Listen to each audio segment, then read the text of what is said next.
Dear fellow Toastmaster, je suis Patrice et dans cette vidéo, on parle de respect du temps. Hier soir, je suis allé visiter un club, le Club du Lac à Créteil, et il y a un truc qui s'est passé et que j'ai envie de partager avec toi. On était en train d'écouter un discours, le discours de Valérie. Alors c'était son tout premier discours, son Briser la glace, un très beau discours, donc très bien amené, très bien structuré, présenté, beaucoup d'aisance, etc. Le discours se déroule, on avance, tout se passe très bien et tout à coup,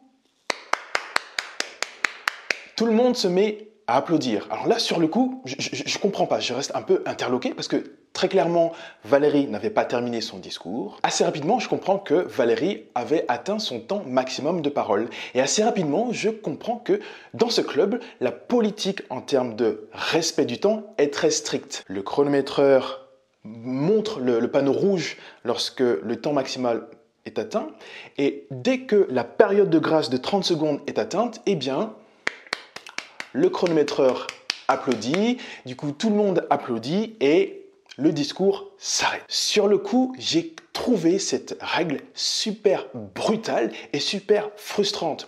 Frustrante pour l'orateur qui évidemment n'a pas le temps de terminer son discours, mais frustrante également pour l'auditoire qui n'a pas l'opportunité d'entendre la fin du discours.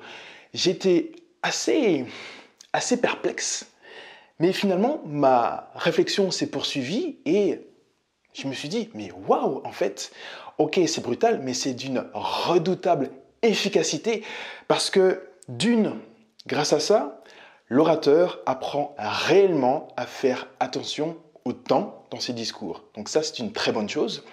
Et de deux, grâce à cette règle, eh ben, on ne se retrouve jamais avec une réunion qui prend 15 minutes, une demi-heure de retard ou plus. De ce point de vue-là, je trouve que c'est une pratique qui est tout à fait intéressante. Alors je ne sais pas comment ça se passe dans ton club à toi, mais dans le mien, on a une politique de respect du temps qui est relativement cool. À savoir que lorsque l'orateur a atteint son temps maximum de parole, période de grâce comprise, eh bien le chronométreur il va éventuellement agiter le drapeau rouge pour indiquer à l'orateur qu'il doit s'arrêter.